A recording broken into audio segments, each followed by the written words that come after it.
Hello, my name is Marie Stella, and I'm a senior citizen. I'm a recipient of Medicare. I have health care. I have long-term care. I have Social Security and a pension. So I'm one of the lucky people here. And you wonder, why am I here? One, I understand that I can lose that at any time, especially if we start talking about privatization, and that the Congress is already talking about closing the government in December. So one, I'm not secure, but more importantly, I'm here because I'm a human being. If you were to walk in my house, you would see a poster that says, if you take the life of one man, you take the life of all men. People may recognize that quote from the Talmud, from the Quran, or from the Bible. It's something that's universal, and that's why we're all here, that if one person is sick and dies, then it's a loss to all of us if we allow that to happen. And we see with the lack of Medicaid expansion, we're doing that for thousands of people. I wanted to tell you something about myself. I was born in 1943 to a working class family. This was the same time that they had just introduced rationing in the United States. The situation wasn't very good, but my father broke his back when I was 6 years old, which made us poor. Not the poorest people in the world, but poor. But he had experimental surgery. It didn't medically bankrupt us at that time. We were entitled to a wonderful free education at the city colleges. We had lots of opportunities, and my sisters, my brother, and I all were able to get good jobs, work our way through getting good jobs, and have the American dream. But the American dream really doesn't exist anymore. It's become more of an American nightmare. So I started to think about what happened in the 50s and what happened now. Not that the 50s were perfect, but when the Russians launched Sputnik, the government immediately went into action. President Eisenhower took over a program and made the public schools more scientific and improved the public schools dramatically so that we were able to compete in the 60s, 70s, put a man on the moon, do all kinds of work in the IT field. What else happened? The government programs like Social Security really came into its day, so seniors were able to collect their Social Security and not retire in poverty. People came home from the war, they had veterans, education, and housing. That's how that's how Donald Trump made his money, through the housing that started with the veterans making money. These are the things that happened in in my era. Today, that's not possible. Today, we have representatives in our federal and state government who hate the government. They don't mind collecting pensions. They don't mind collecting good salaries. They don't mind collecting benefits. They just don't want us to do that because they think the government is bad, even though they represent the government. To add to this, we have a media that's gone mad. We have a media that wants to instill fear and unbalanced information, just like what's going on with the Ebola incident today. We've got to change that. So what does all this have to do with Medicaid expansion? Well, I'd like to talk very quickly about the 7 myths of Medicaid expansion.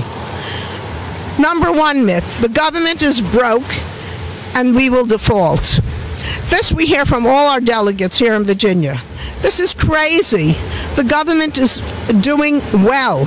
Our debt is down, our unemployment is down, and we are not doing badly. And if, by any chance, in 3 years, and they seem to know the magic number, in 3 years the government is going to go broke, well, the whole world will be broke. So we won't be alone, but we can have healthy people. Myth 2.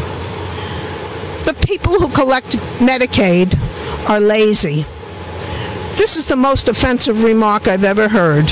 Many people on Medicaid work 2 and 3 jobs, not even at minimum wage, even below, because they work at McDonald's, they work at Walmarts, they work at hotels and other restaurants that barely pay. Besides that, States that have taken statistics on who collects Medicaid show that Walmart employees make up anywhere from 22 to 25% of the Medicaid rolls.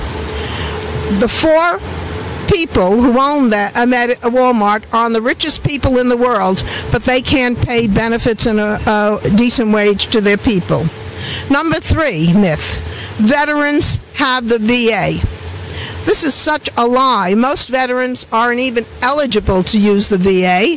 They can't, and even if they did, it's so overloaded with patients. And what about their families and their children? Many of them who have to go on to food stamps just to survive. And many of our veterans are homeless. They deserve better than that, and Virginia owes them more. 4. Virginia can't afford it. This is almost laughable. Virginia consistently is in the 10 top states for wealth. We are also in the 10 bottom states for benefits. We have the money, it's just divided in such a way that the very wealthy keep it all. This is unreasonable. Myth number 5. God somehow doesn't want us to get Medicaid because we will become dependent. Yes, there's plenty of prosperity churches out there who've forgotten the message that Christ gave. Christ, if you all remember, was the great physician. He healed everyone, the people who were in his faith and any other faith. And yet I think that all these people who think that God doesn't want anyone to have health care should read the Sermon on the Mount. Number 6. I paid for my Medicare, other people didn't, or they didn't pay for Medicaid. This is the biggest falsehood. The Medicare will not be solvent in 20 or 30 years because people are very sick. The baby boomers are coming in with real health issues of diabetes, other issues related to weight. So they will not. When you're very sick, you use a lot of money in Medicare and Medicaid. When you're not that sick, you don't use money, and that money we pay into it goes for the sick people, and then in other times when we're sick, we get it. That's why we're a nation. That's why we work together and live together and help each other. We get the benefits by having a massive system that helps us. The next and last one is private companies do it better. And I know, if looking at the Ebola issue, that private hospital really handled it well, as opposed to and though we're blaming the CDC and everyone else. Privatization will not work for Social Security, for Medicaid, for Medicare. We've seen it over and over again that in the Chilean government that's tried that in many countries in South America where they've done that, privatized, that now that people are ready to collect, the funds are not there because the only one who made money were the investment companies.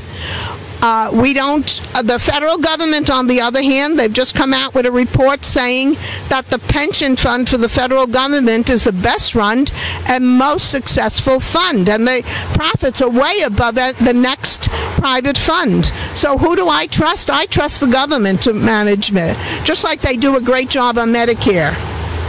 So reason is not working with our delegates and our senators. You can talk to them and explain to them that Medicaid expansion benefits everyone. When families get health care, they get better. They have more, and when they're better, they can work. They have more money to spend in the economy. When we get over $1 billion that we didn't accept from Medicaid expansion last year, with that money we could have done job training, we could have built a better infrastructure that would encourage more people to come and get jobs, and as people got better and got jobs, then they don't need Medicaid or Medicare anymore. That's why the federal government doesn't plan to fund 100% over the next 10 years, but go down to only 90%, is because less people will need it if we do it right. We're not doing it right. Sometimes I really feel despair when I look at our country. I look at hate, bigotry. I look at just what's going on with poverty. And I also, since I started with a little story from the Bible, I want to end with one, because I thought about a people that were in despair because they thought they were going to be conquered by a giant. That giant wasn't corporations that we see today, but just a giant. They thought they had lost everything, and a young boy solved the problem. He picked up a slingshot and a stone, not a weapon of mass destruction, but just a slingshot and a stone and a good aim, and he was able to defeat the giant and give his people freedom. Well, I want to be that David, because we in America have a tool that's so much greater than a stone. We have a tool that's so powerful that companies are paying millions of dollars to try to destroy it, and that is our right to vote. That is our sling. We are the Davids. I'm going to out and I'm going to shoot my vote on for social justice on November 4th. So I ask you all, be the Davids. Go out there, vote. Give the people a sling. Give them the sling so that you can help them get a photo ID, that you can remind their kids so they can go out to vote. Give people a ride to the voting booths. But let's show everyone, let's show these giants that are determined to destroy democracy that we are as strong as David and as powerful as David. So I leave you with this note. Please vote November 4th and be the David. Thank you very much.